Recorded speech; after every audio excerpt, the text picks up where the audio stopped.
How many more R's can you give it? R. Yarr! Hardy, har, har, har.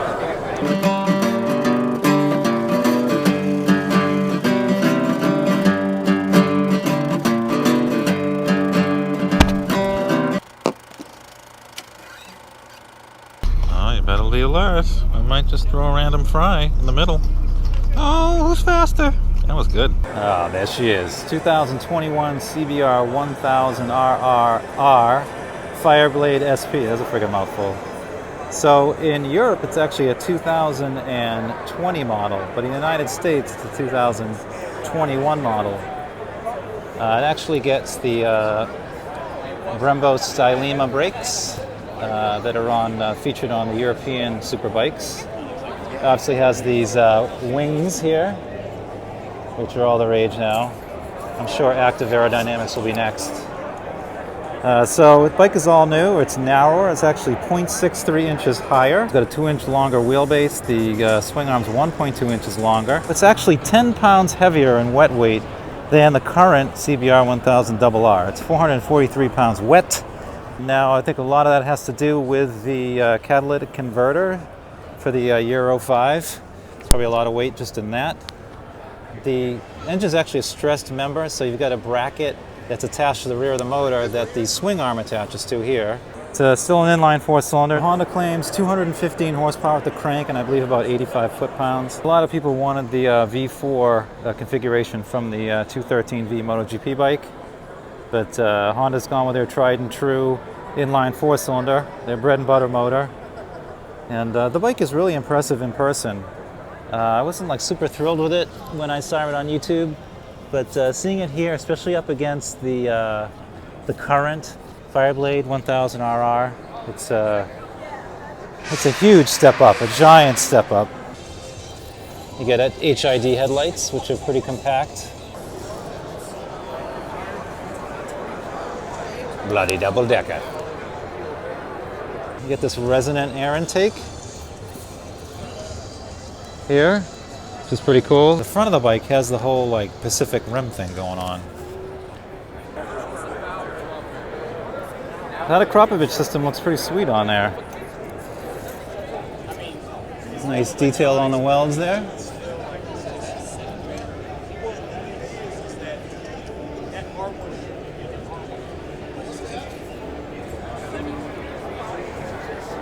Similar fuel tank cover to the R1 and the Ducati V4. So you also get an Öhlins electronic suspension.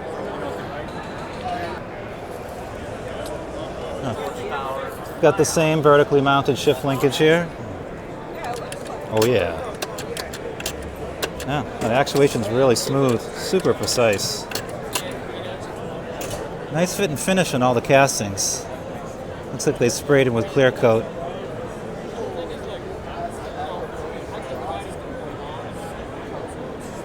And the welds look pretty nice. If you look over the bike, you see all kinds of interesting details. Honda's done a good job of putting a lot of work into the aesthetics of the bike, which they have to. You know, let's face it, they're competing now with some of the European exotic superbikes. So when the wind comes, definitely a step up in overall quality of this bike.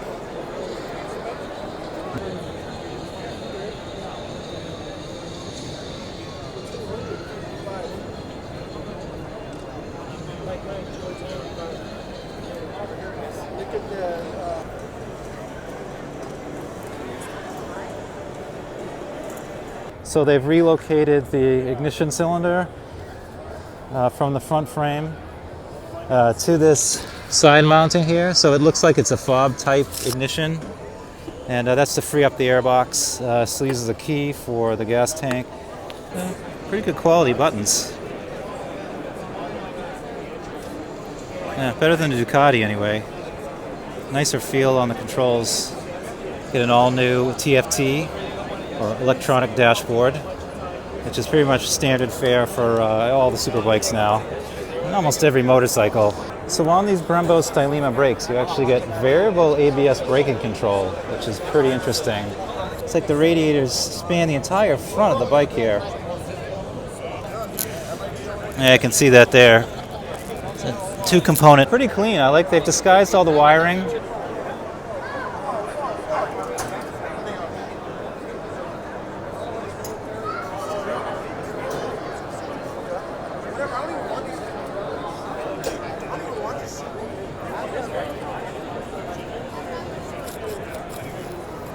Anytime you extend the wheelbase, you get wheelbase filtering, so the bike is going to ride better. You have better pitch control when you're going over bumps. You can filter out the pitch response, makes for a better riding motorcycle. So come this summer of 2020, when the new CBR1000RR comes out, you can actually still buy this bike here. This is the current CBR1000RR. And that's to be cost competitive, because now Honda has jumped into the 20,000 and up exotic superbike territory. But in terms of looks, this bike is definitely much more striking in person, especially compared to the CBR1000RR, the current model. That model looks a little bit anemic compared to this bike, which is, I guess, what you'd be going for with a total redesign. So in June of 2020, when this bike is released, there will only be one per dealer, so you better get your name on the waiting list. Next to the current CBR, which is over here, they've actually got Marc Marquez's MotoGP bike over there. We'll go take a look at that. Oh yeah. It's Marc Marquez's 2013 Honda RC213V. 353 pounds with a full tank of gas.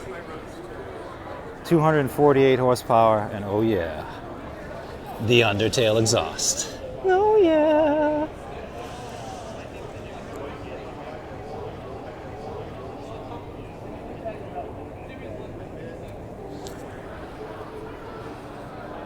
Look at that.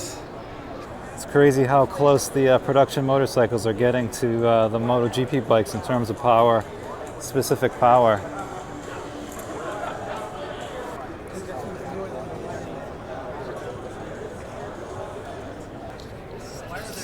This little carbon standoff right here.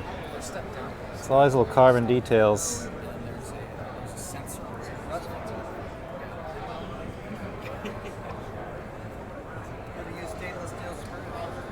Everything is functional, no fluff.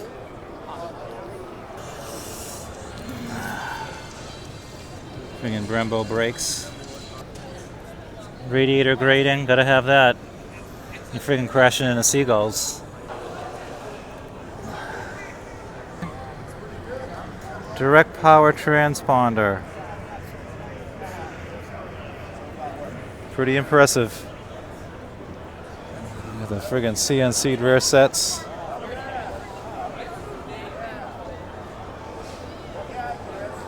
HSC. Carbon brake light bracket. Oh yeah, gotta have that. Oh yeah, look at that beauty.